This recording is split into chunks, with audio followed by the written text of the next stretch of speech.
In 20,000 years, man has changed his way of living only twice.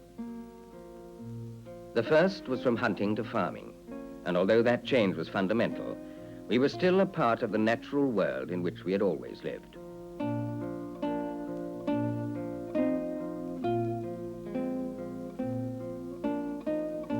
Later, much later, we changed the farm for the factory, the village for the town. This time, the break was sudden, violent, and complete. It took only 100 years, and today, 9 out of 10 of us live and work in the towns. But man had stayed for too long under the clouds and stars to make this change easily. Although the towns have their compensations, although we have never lived so warm and dry, so plentifully, somehow we do not fit naturally into them. Work was once rationed by the seasons. There was change and rhythm. Today, the pace is fixed. Summer and winter, the time clock doesn't vary, and the assembly line runs at a steady speed.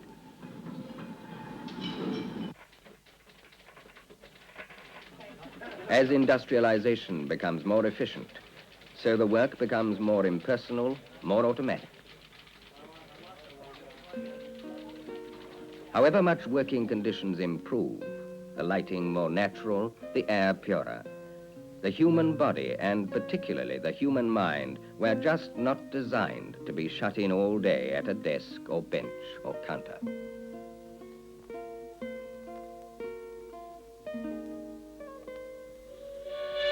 In many ways, industrial life has confined and restricted. In others, it has freed us. As the average working week fell from 80 hours to 41, there was time to spare. As the machines became more efficient, more productive, there was a surplus to spare. Only a short time ago, life in Britain consisted mainly of working, eating, and sleeping. The 20th century added a new element, leisure.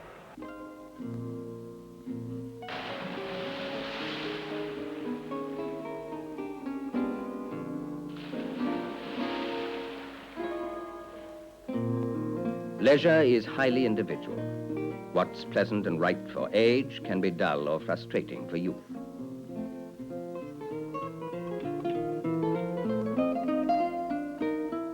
But for age or youth, much leisure time is taken up with outdoor recreation. And for town people, the time they spend in the open under the sky is important to the health and welfare of the individual and the community. Recreation means literally recreation, remaking, refreshing, recharging. This was an ideal which generous-hearted men had dreamed of for long generations. But the actuality, like any other matter which concerns millions of people, is involved and complicated. Because so much leisure is centered on the outdoors, this is where many of the problems lie. Already, the numbers of people taking part are vast, the facilities inadequate. In the last 20 years, the increase in outdoor recreation has been phenomenal. For many schoolgirls, happiness has 4 legs and a tail. Currycombs, hay nets, and mucking out, all parts of a fascinating mystique.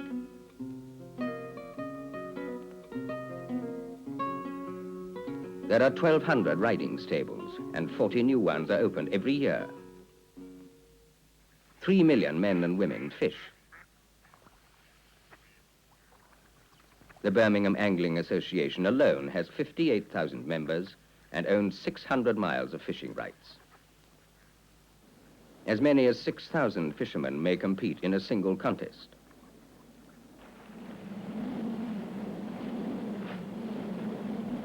Sailing has grown faster than anything else. In 20 years, the number of sailing craft has multiplied by 20.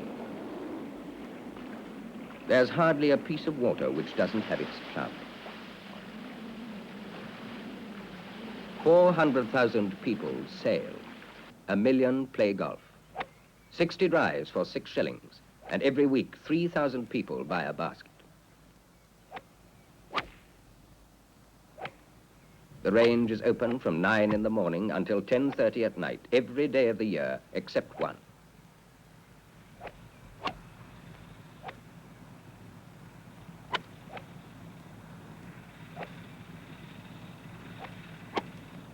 Under the guise of the modest word leisure, a sweeping change is taking place in the way we think and live and work.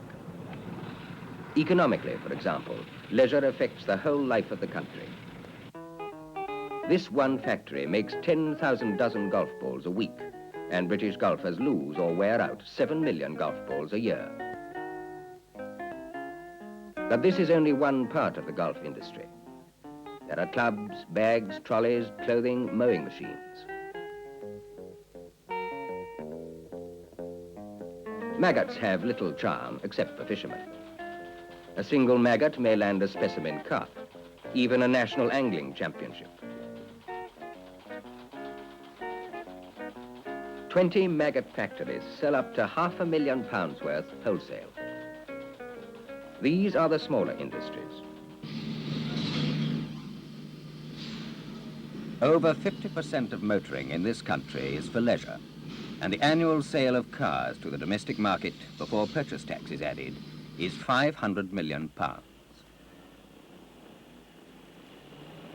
Even larger, the sale of petrol, oil and spares. There are 40,000 garages. The yearly petrol bill for cars and motorcycles, £660 million.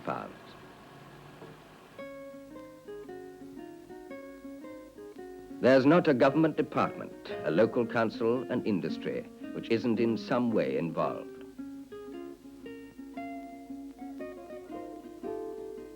It's inevitable that a social change which is so great, so new, so unforeseen, will cause problems. And they start in our towns.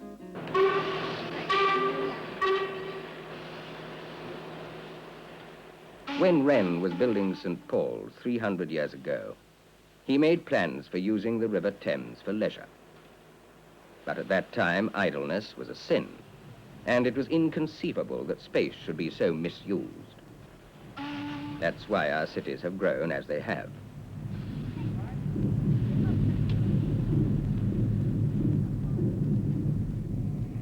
The Thames is the biggest open area in London. There are 70 miles of built-up bank, but only a tiny fraction is for pleasure. Mile after mile is occupied by power stations, wharves, and factories. The gesture is reminiscent of the boyhood of Raleigh, but the horizon gives little promise. This spot is exceptional. At least you can step down to the water. For the most part, the river is cut off from London. The passage of ships is a fine spectacle, but there are few places where it can be enjoyed. There are a few parks and gardens from which the river can be seen, but not approached. There are a few pubs with balconies, and their popularity gives an indication of what the banks of the Thames could be. Not only is the river walled off, we have allowed it to be used as the town ditch. There are even floating dust carts to collect the more solid refuse. Sewage works, factories, and power stations pump their waste into what was once the finest salmon river in Europe.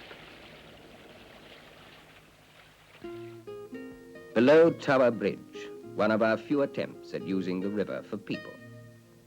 A couple of 100 yards of muddy foreshore covered with sand and made into a pleasure beach.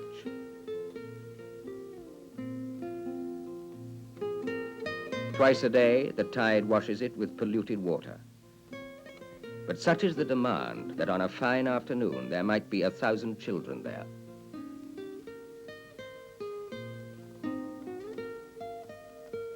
It's not until after Putney Bridge that there's a break in the high stone embankments, where boats can be launched, where the river can be got at.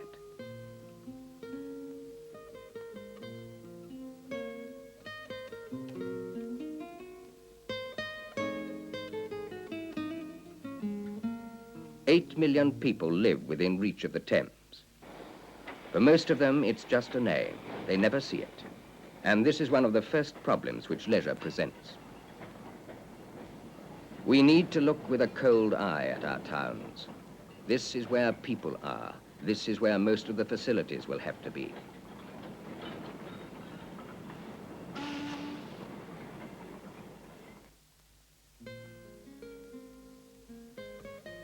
The countryside presents its own problems. Britain is small, its population large and expanding. And country will only remain country if it's quiet and reasonably empty.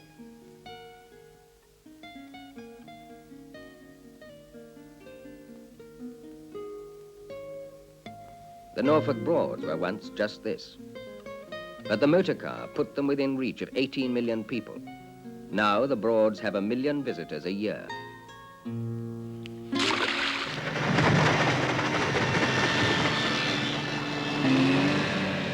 This weight of people makes two problems. The decay of the country, the competition for space between rival users. Sailing is a Broadland tradition, and today there are 2,500 boats. This doesn't sound many, but to sailing boats must be added 5,000 motorboats. Their numbers have quadrupled in the last 20 years. There are about 100 houseboats and 2,000 small boats and canoes. 21 passenger boats carrying between 40 and 250 people.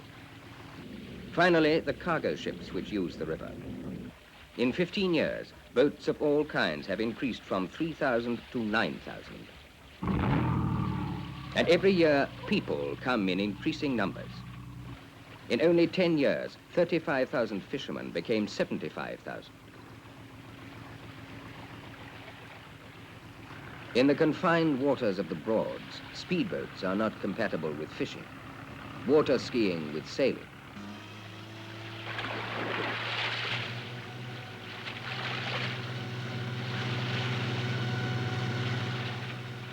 The continual wash of boats breaks down the reed cover which protects the banks from erosion. Many birds nest in the reeds, and the waves destroy their eggs and young.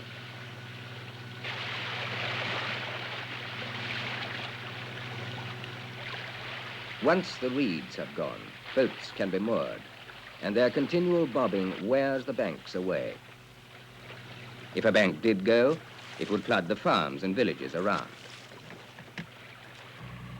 The sad part of the story is that people who only want the peace and quiet of the country, just by coming, turn it into another version of the town they were trying to get away from.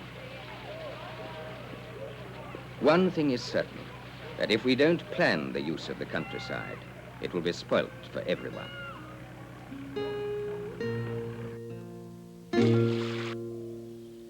The commonest form of recreation in Britain is going for a ride in the car. And again, because there are so many involved, the problem is formidable. For example, the M6 has put the Lake District within easy reach of the industrial north. From the fast 3-lane motorway, traffic bottlenecks into the narrow local roads. On fine weekends, the whole area becomes inextricably blocked. You can crawl, but you cannot stop.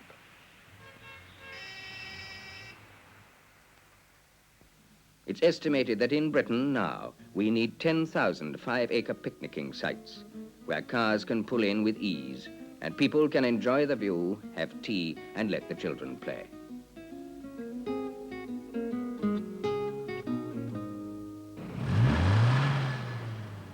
course, the roads can be improved. But if millions of people want to travel on the same day at the same time, no road system will ever cope. There are answers, but they will depend on the recognition of the part leisure will play in the future and a revolution in our thinking. For instance, we may have to give up the Saturday-Sunday weekend and stagger it over the whole week. Going for a ride is the most common form of recreation, but that pattern changes. The longer people have a car, the more they get used to it, the less they regard it as an end in itself. When they get to the end of a journey, they want something to do. This is another problem. How can people learn to use their free time to the best advantage? For those who have mobility, it's difficult enough. For the many who are confined in the towns, especially the youth, it's often impossible.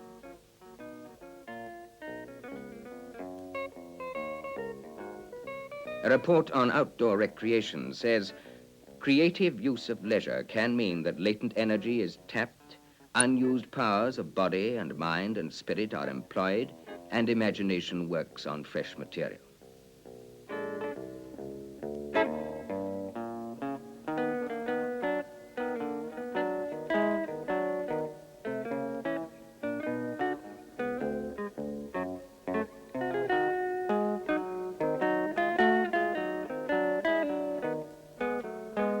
The opportunity to participate is all important in what people do.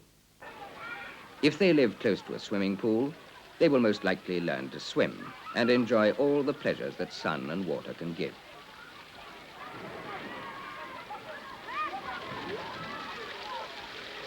If there isn't a pool nearby, a boy or girl may never learn to swim at all. But it's not just a matter of having the facilities at hand, and it's not only youth who are involved. Many would like to have a try at archery or fishing, but just don't know how to go about it.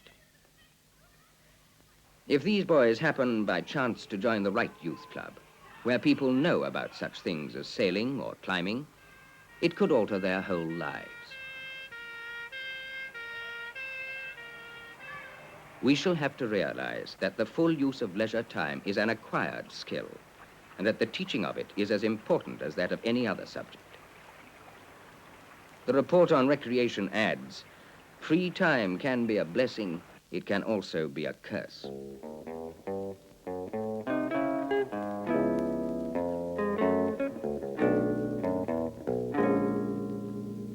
In the remote north of Scotland, in Glenmore Forest Park, is an indication of present demand and of what the future might hold. 7 years ago, there was a rough forest road to the foot of the mountains. From there, a few people climbed a long, steep path to ski. Then, to improve the skiing, they formed a non-profit-making group and built ski tows and lifts.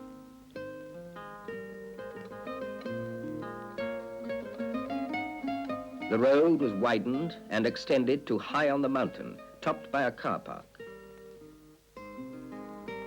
Although the nearest big towns were 125 miles away and the roads often ice-covered, the crowds poured in. Very soon the ski lifts were overcrowded and plans had to be made to build more. The nearby small village of Evermore also changed. Once the facilities were there, not only skiers, but tourists and holidaymakers came too. As an experiment, the ski lift was opened in summer. Now, 70,000 people use it for the thrill of the ride, the views, and walks on the mountains.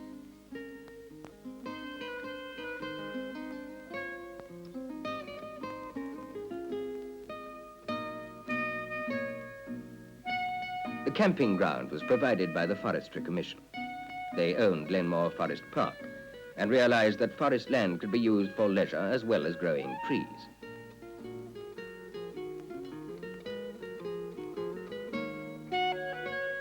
Last year, 80,000 camping tickets were issued. Every year sees new developments. The local hotels weren't big enough and new ones were built. The Coilham Bridge has accommodation for over 200, a skating rink and a dance floor. In a remote part of the glen nests one of Britain's rarest birds, the osprey. The Royal Society for the Protection of Birds built a hide for public viewing. 24,000 people visited it during the 3 months of the nesting season.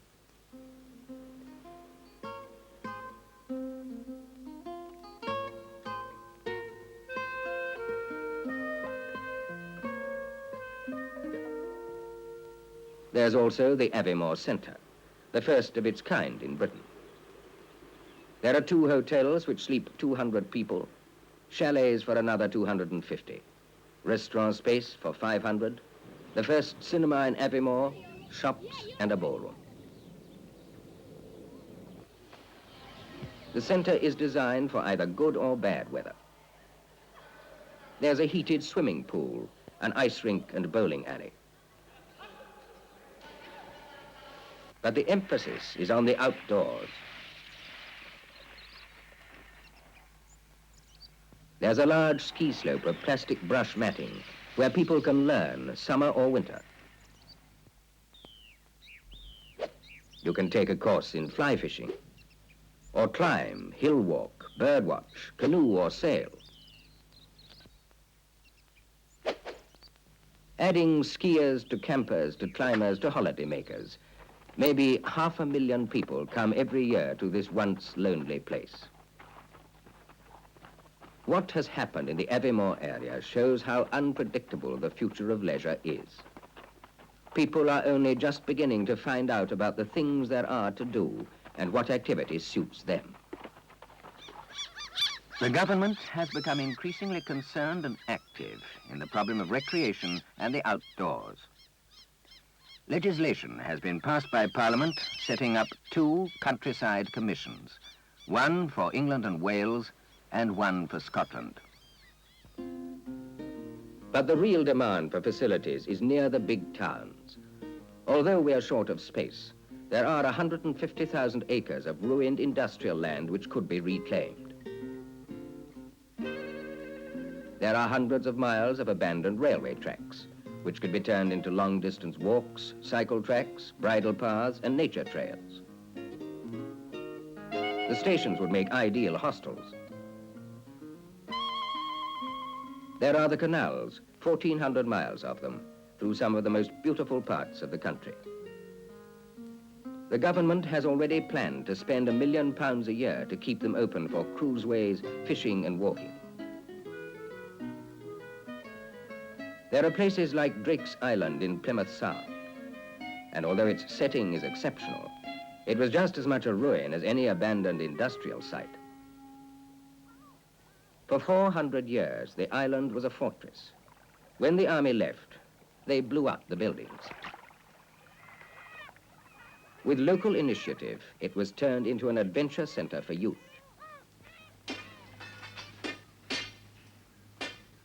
Some of the work was done by contractors, but the boys themselves have cleared hundreds of tons of rubble, repaired roofs and doors and windows, made clubhouses. The work continues while the island is open for its real purpose.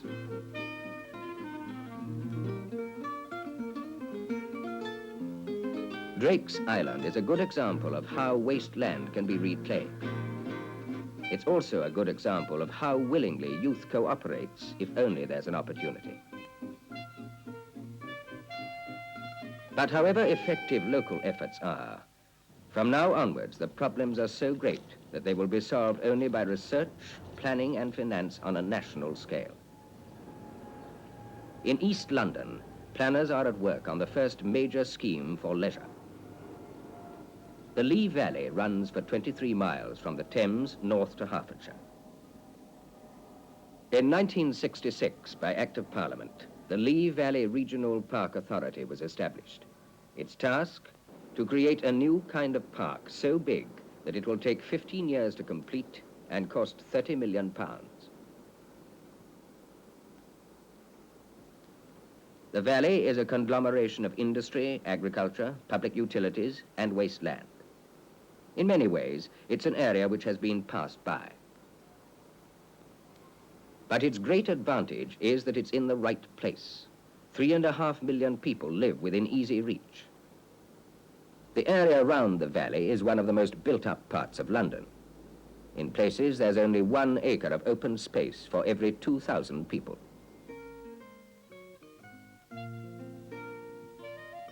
The first work on the ground was planting a tree nursery. Tens of thousands of trees will be needed for the valley. And by growing their own, the authority will save a lot of money.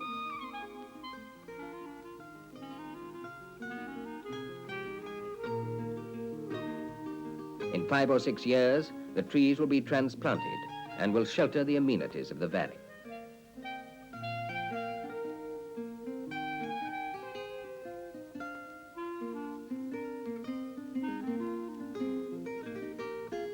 Because the choice of leisure is so varied, so personal, a park of this kind must plan for the individual.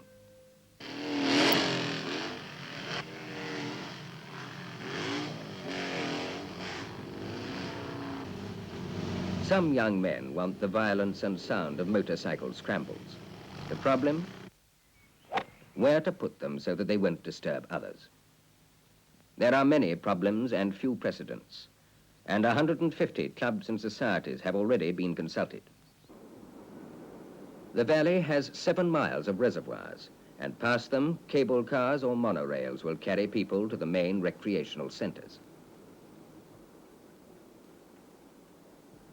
The river banks will be landscaped and planted with trees from the nursery, and passenger boats will run the length of the Lee. Old gravel pits will be turned into water sports areas, with an Olympic rowing course and shallow training lakes where the young may learn in safety. There will be reserves where the natural life of the valley can be conserved. Places like Peter Scott's Wildfowl Trust, which does much work in education and research and has 200,000 visitors a year.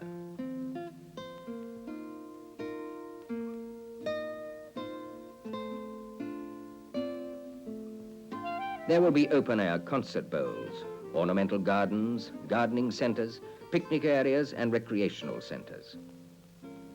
When the valley is finished, it will absorb 1 million people a day.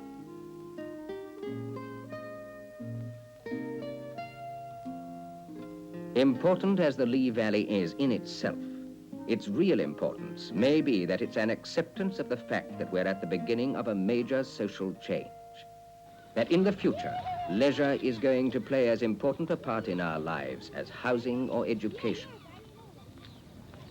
That we shall be able to cope only by organizing it as we do any other major social service. There are 3 good reasons why this is so. For within a generation, 55 million people will increase to 70 million. 10 million motor cars will increase to 30 million. The working week will probably have fallen to 30 hours. And this island will not have stretched an inch.